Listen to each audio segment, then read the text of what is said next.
ఓం శాంతి. ఈరోజు Murali date 21 July 2026. బాబా చెప్తున్నారు, మధురమైన పిల్లలు, ఇప్పటి వరకు మీరు వినిపించిన మాటలపై నడుస్తూ వచ్చారు. ఇప్పుడు తండ్రి మీకు నేరుగా వినిపించి తమ సమానం జ్ఞాన సంపన్నంగా చేస్తున్నారు. ప్రశ్న: మంచి పురుషార్థి పిల్లల గుర్తులేవి? వారి స్థితికి గల గాయనమేది? జవాబు: మంచి పురుషార్థి పిల్లలు తల్లిదండ్రులను పూర్తిగా అనుసరిస్తారు. తమ జీవితంపై దయ చూపుకుంటూ పూర్తిగా గమనం ఉంచుకుంటారు. కొద్దిగానైనా సమయాన్ని కేటాయించి తండ్రి స్మృతిలో తప్పకుండా కూర్చుంటారు. అచంచలమైన స్థిరమైన స్థితి అని వారి స్థితికి గాయనం ఉంది. వారినే మహావీరులు అని అంటారు. పాట: భోలానాథునికి సాటి అయినవారు. ఓం శాంతి. భక్తి మార్గంలో ప్రపంచం కేవలం పాడుతుంది. భక్తి మార్గంలో మనం కూడా పాడేవారమని, ఇప్పుడు అదే భోలానాథుని సన్ముఖంలో ఉన్నామని మీరు అర్థం చేసుకున్నారు. భోలానాథుడు అనే పదం భక్తి మార్గానికి చెందినది. జ్ఞాన మార్గంలోని పదం శివబాబా. అనాదిగా తయారై ఉన్న డ్రామా ప్లాన్ అనుసారం ఇప్పుడు సంగం యుగంలో తండ్రి వచ్చి మనచే ఈ పురుషార్థాన్ని తప్పకుండా చేయిస్తారని మీరు అర్థం చేసుకున్నారు. కల్పకల్పం పురుషార్థం చేయిస్తూ వచ్చారు. పిల్లలైన మీరు ఎంత సమయం భక్తి చేశారో కూడా బాబా రుజువు చేసి తెలియచేస్తారు. ఎవరు మొట్టమొదట భక్తి ప్రారంభించారో వారే వచ్చి జ్ఞానాన్ని తీసుకుని మళ్ళీ సూర్యవంశీలుగా అవుతారు. సత్యుగంలో కేవలం ఒక్క లక్ష్మీనారాయణలే రారు. వారి రాజ్యం కూడా ఉంది కదా, దానిని దైవీ వర్ణమని అంటారు. భారతదేశంలో దైవీ వర్ణం ఉండేది, ఇప్పుడు అసురి వర్ణం ఉంది. ఇది సంగమ సమయం. అసురి వర్ణం నుండి దైవీ వర్ణంలోకి వెళ్ళాలి. మహిమ చేయబడ్డ మహాభారత యుద్ధం కూడా ఇదే. కేవలం శివునికి బదులుగా కృష్ణుని పేరు రాసేశారు. ఒక్క గీతను ఖండించటం వలన అన్ని శాస్త్రాలు ఖండించబడతాయి. ముఖ్యమైనది గీతా విషయమే. గీతా పాఠశాలలు, గీతా భవనాలు ఎన్ని ఉన్నాయి? గీతా జ్ఞానాన్ని వినే పాఠశాల. స్వయంగా గీతను వినిపించిన వారు ఇప్పుడు లేరు. ఏది ఉండి వెళ్ళిపోతుందో దాని గాయనం ఆ తర్వాత నడుస్తుంది. పిల్లలకైతే తండ్రి ప్రతిరోజు చాలా ప్రేమగా అర్థం చేస్తూ ఉంటారు. బాబా ప్రేమ సాగర్లని పిల్లలకు తెలుసు. అందరికీ ప్రేమతో నేర్పిస్తారు. బాబా ఎప్పుడూ కోపం చేసుకోరని పిల్లలకు తెలుసు. సదా ప్రేమతోనే అర్థం చేయిస్తూ ఉంటారు. పిల్లలు, మీరు సతోప్రధానంగా ఉండేవారు. తర్వాత పునర్జన్మలు తీసుకుంటూ వచ్చారు. భారతీయులైన మీరే వాస్తవానికి దేవీ దేవతా ధర్మానికి చెందిన వారని కూడా అర్థం చేయిస్తారు. మొట్టమొదట వారసత్వాన్ని తీసుకునేందుకు ఎవరు వస్తారు? ఎవరైతే కల్పకృతం వచ్చారో వారే బాబా, మీరు తప్ప మాకు సహాయం చేయువారు మరెవ్వరూ లేరని అంటారు. సంగం యుగంలోని బాబా క్షమిస్తారు కూడా. రావణరాజ్యం, రామరాజ్యం ఇక్కడే ఉంటాయని పిల్లలకు తెలుసు. ఇది రావణరాజ్యం, అందుకే రామరాజ్యాన్ని కోరుకుంటారు. మీరు శివబాబా అని అంటూనే బుద్ధి నిరాకారుని వైపు వెళ్తుంది. నిరాకారుని స్మృతే వస్తుంది. ఆత్మనే తండ్రిని పిలుస్తుంది. అలాగని పరమాత్ముడే కూర్చుని వింటారని కాదు. డ్రామా ప్లాన్ అనుసారం పతితులను పావనంగా చేసేందుకు నేను శరీరంలోనే వస్తాను. మీ పిలుపులు వినిరాను. భక్తి పూర్తి అయినప్పుడు నేను తప్పకుండా రావాల్సి ఉంటుంది. ఇవి అర్థం చేసుకోవలసిన విషయాలు. ఆ సమయం వస్తూనే పిల్లలు పిలవటం ప్రారంభిస్తారు. వారు ఎప్పుడు వస్తారో ఎక్కడా రాయబడి లేదు. వారు కల్పం ఆయువును తప్పుగా రాసేశారు. ఇంటింట్లో ఈ చిత్రాలు ఉండాలి. వీటిని రోజు చూస్తూ వీరు బాబా, వీరు దాత, ఇది వారసత్వం అని గుర్తు చేసుకోవాలి. తండ్రి చెప్తారు, పిల్లలు సతోప్రధానంగా అయ్యేందుకు నన్ను స్మృతి చేసినట్లయితే మీ మలినాలు తొలగిపోతాయి. ఈ యుక్తి బాబానే అర్థం చేయిస్తారు. ఈ బాబా కూడా చెప్తారు, నేను కూడా పురుషార్థం చేస్తాను. పిల్లలు ఒకరినొకరు హెచ్చరించుకుంటూ ఉన్నతి పొందాలి. ఈ చిత్రాలు వివరణ చాలా బాగుంది. శివబాబా బ్రహ్మ ద్వారా స్థాపన చేస్తున్నారు. మహాభారత యుద్ధం సమీపంలో నిలిచి ఉంది. ఈ అనేక ధర్మాలన్నీ వినాశనం అయిపోతాయి. దాని కొరకు యుద్ధం తప్పకుండా అవసరం. ఈ విషయాలు పిల్లలు మర్చిపోరాదు. ఇది కలియుగ గాఢ అంధకార సమయము. ఎంతమంది మనుషులు ఉన్నారో అందరూ తప్పకుండా వినాశనం అవ్వవలసిందే. సత్యుగంలో ఒకే ధర్మం ఉంటుంది. వారే 84 జన్మల చక్రాన్ని పూర్తి చేశారు. ఇది సహజము. మిగిలిన ధర్మాలన్నీ తప్పక వినాశనం అవుతాయి. మళ్ళీ ఇప్పుడు ఏకధర్మ స్థాపన తప్పకుండా జరుగుతుంది. తండ్రి సర్వుల సద్గతి దాత. తండ్రి నుండే పిల్లలకు ఆస్తి లభిస్తుంది. మేము ఈ చదువును భవిష్య 21 జన్మల కొరకు చదువుతున్నాము అని పిల్లలకు తెలుసు. భగవాను వాచ, నేను మిమ్మల్ని చదివించి 21 జన్మల వారసత్వానికి అధికారులుగా చేస్తాను. సూర్యవంశం చంద్రవంశంల స్థాపన ఇప్పుడు జరుగుతుంది. ఎవరు ఎంత పురుషార్థం చేస్తారో అంత ఉన్నత పదవిని పొందుతారు. కనుక శివబాబా చెప్తారు, ఈ తల్లిదండ్రులను అనుసరించండి. వీరిని సూక్ష్మవతనం వైకుంఠంలో కూడా చూస్తారు. మేము కూడా మహారాజా మహారాణులుగా అవుతామని మిమ్మల్ని మీరు కూడా చూసుకుంటారు. వైకుంఠ సాక్షాత్కారం కూడా జరుగుతుంది. భారతదేశం వైకుంఠంగా ఉండేది, కృష్ణపురిగా ఉండేదని కూడా అంగీకరిస్తారు. ఇది కంసపురం, రేపు కృష్ణపురంగా అవుతుంది. రాత్రి పరివర్తనై పగలుగా అవనున్నది. అర్ధకల్పం అనంతమైన పగలు, అర్ధకల్పం అనంతమైన రాత్రి. అంధకారంలో ఎదురు దెబ్బలే తింటూ ఉంటారు. బ్రహ్మరాత్రి అనగా బ్రాహ్మణుల రాత్రి. తర్వాత మీరు బ్రాహ్మణుల నుండి దేవతలుగా అవుతారు. సత్యుగంలో బ్రాహ్మణులు ఉండరు, దేవతలు ఉంటారు. భారతదేశం పవిత్ర రాజస్థాన్గా ఉండేది, తర్వాత అపవిత్ర రాజస్థానంగా అయిందని కూడా పిల్లలకు తెలుసు. భారతదేశం సదా రాజస్థాన్గానే ఉండినది. రాజ్యం నడుస్తూ వస్తుంది. ఇతర ధర్మాల వారి రాజ్యం ప్రారంభం నుండే ఉండదు. భగవంతుడే రాజ్యాన్ని స్థాపన చేస్తారు. భగవంతుడే వచ్చి రాజయోగాన్ని నేర్పిస్తారు. వారు నిరాకార జ్ఞానసాగర్లు, సుఖసాగర్లు. తండ్రి నుండి మనకు ఆస్తి లభిస్తుందని మీకు తెలుసు. మన పురుషార్థంలోనే ఆలస్యం ఉంది. ఎవరెంత పురుషార్థం చేస్తారో, ఎంతమందికి మార్గాన్ని చూపిస్తారో అంత పొందుతారు. బాబా చెప్తారు, తండ్రినైన నన్ను స్మృతి చేసినట్లయితే మీరు పతితుల నుండి పావనంగా అయ్యి పావన ప్రపంచానికి అధికారులుగా అవుతారు. ఎంత సహజం. లౌకిక తల్లిదండ్రులు ఒకవేళ జ్ఞానంలో ఉన్నట్లయితే పిల్లలను కూడా తమ సమానంగా చేసుకోవాలి. తల్లిదండ్రులు సత్యమైన సంపాదన చేసుకుంటున్నప్పుడు పిల్లల చేత కూడా సత్యమైన సంపాదన చేయించాలి. కొంతమంది పిల్లలు మంచివారుగా ఉంటారు. మేము ఆత్మిక చదువును అభ్యసించి ఇంటింటికి ఈ సందేశాన్ని ఇస్తామని చెప్తారు. తండ్రి కూడా నేను సందేశకుడును, మెసెంజర్ను, ఇప్పుడు ఇంటికి వెళ్ళాలనే సందేశాన్ని మీకు ఇస్తానని అంటారు. ఇతర ధర్మస్థాపకులు కేవలం వచ్చి తమ తమ ధర్మాలను స్థాపన చేస్తారు. ఇప్పుడు ఇంటికి వెళ్ళాలని నేను అందరికీ సందేశంను ఇస్తాను. ఇప్పుడు ఈ ప్రపంచం నివాసయోగ్యంగా లేదు. నేను స్మృతి చేసినట్లయితే పావనంగా అవుతారు. మీరు పావనంగా ఉండేవారు. రావణుడు మళ్ళీ పతితులుగా చేశాడు. నేను మళ్ళీ పావనంగా చేసేందుకు వచ్చాను. ఇక కొద్ది సమయంలోనే ఈ బాంబులు మొదలైనవి పడినప్పుడు ఇదే ఆ మహాభారత యుద్ధం అని అర్థం చేసుకుంటారు. కనుక తప్పకుండా భగవంతుడు కూడా ఉంటాడు. కానీ గీతా భగవంతుడు కృష్ణుడు అని వారు భావిస్తారు. ఇది ఎంత పెద్ద పొరపాటు. తికమక చెందకుండా ఉండినట్లయితే భగవంతుడు రావాల్సిన అవసరమేముంది? భక్తి మార్గానికి బూల్ బుల్లయ్య అంటే మర్పింప చేసే ఆట అని చెప్తారు. ఇప్పుడు తండ్రి నన్ను స్మృతి చేయటం ద్వారా అన్ని తప్పులు సమాప్తమైపోతాయని చెప్తున్నారు. మొదట స్వయాన్ని దేహమని భావించేవారు, ఇప్పుడు స్వయాన్ని ఆత్మగా భావిస్తున్నారు. పిల్లలు దేహీ అభిమానులుగా వండి అని హెచ్చరికను తండ్రియే ఇస్తారు.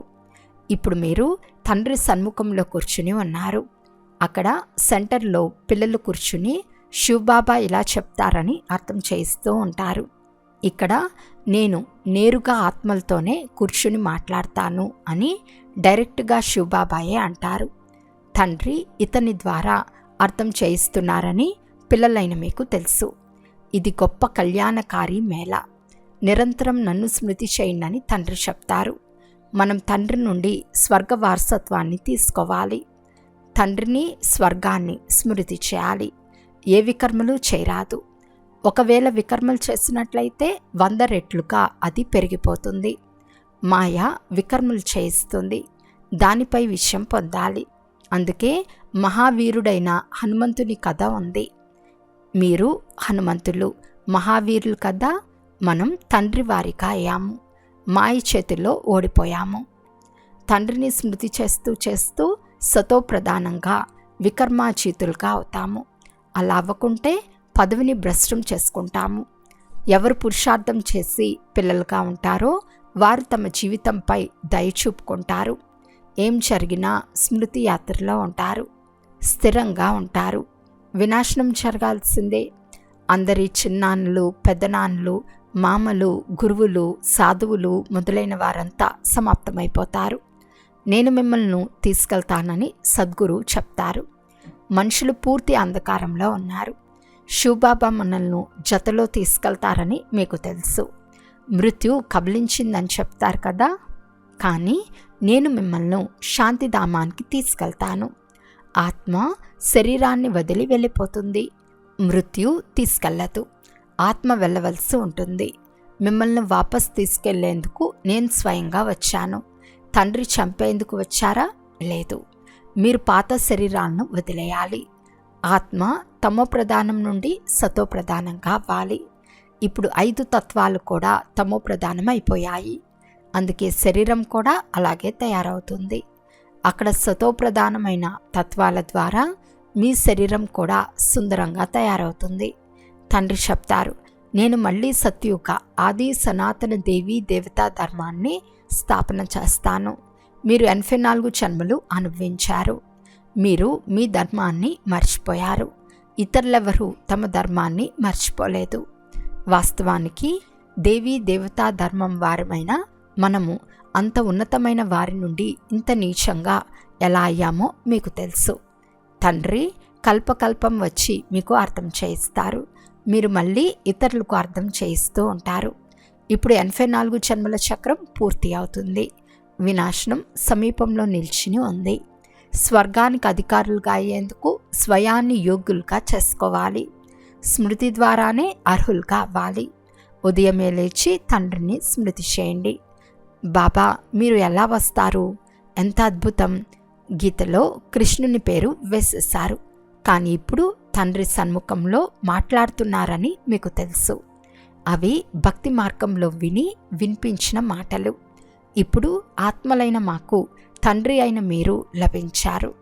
ఆత్మకు తండ్రి లభించినప్పుడు ఆ ప్రేమలో వచ్చి మిలనం చేస్తారు. పిల్లలు తండ్రితో ఎంత ప్రేమగా కలుస్తారు. ఇక్కడ ఆ నిరాకార తండ్రి గుప్తంగా ఉన్నారు. కనుక ఇతనితో కలుస్తున్నప్పుడు శివబాబాను స్మృతి చేసి కలవండని బాబా సదా చెప్తారు. మనుషులకు ఏమీ తెలియదు. తెలుసుకున్న మీరు కూడా నా వారికాయి మళ్ళీ మర్చిపోతారు. దేహాభిమానంలోకి వచ్చేస్తారు. బాబా నేను మీ వాడిని అయిపోయాను అని ప్రతిజ్ఞ కూడా చేస్తారు. స్త్రీ పురుషుల ఇరువురి ఆత్మలు కూడా ఉంటాయి. కానీ శరీరంలో ఉన్న కారణంగా పురుషుడు మీ వాడిగా అయ్యానని చెప్తాడు. స్త్రీ మీ దానిగా అయ్యానని చెప్తుంది. బాబా మేము మీ నుండి పూర్తి వారసత్వాన్ని తీసుకుంటాము, పూర్తిగా స్మృతి చేస్తాము అని అంటారు. స్మృతి చేయకుంటే ఆత్మలో తుప్పు వదలదు. తమో ప్రధానం నుండి సతో ప్రధానంగా అవ్వలేదు. సత్యుగంలో మీకు అఖండమైన స్థిరమైన సుఖశాంతులు సంపత్తులతో కూడిన రాజ్యం 21 జన్మలకు లభిస్తుంది. స్వర్గ రచయిత అయిన తండ్రి తన వారసత్వంను తప్పకుండా ఇస్తారు. దూరంగా బ్రహ్మతత్వంలో నివసించే పరంపిత పరమాత్ముని కొరకు చింత ఉండేదని గానం కూడా చేస్తారు. వారు ఒక్కసారి వస్తారు. ఇవి కూడా అర్థం చేసుకోవాల్సిన విషయాలు కదా. కొందరు అర్థమే చేసుకోరు. పోను పోను కొద్దిగా యుద్ధం ప్రారంభమైతే కళ్ళు తెరుస్తారు.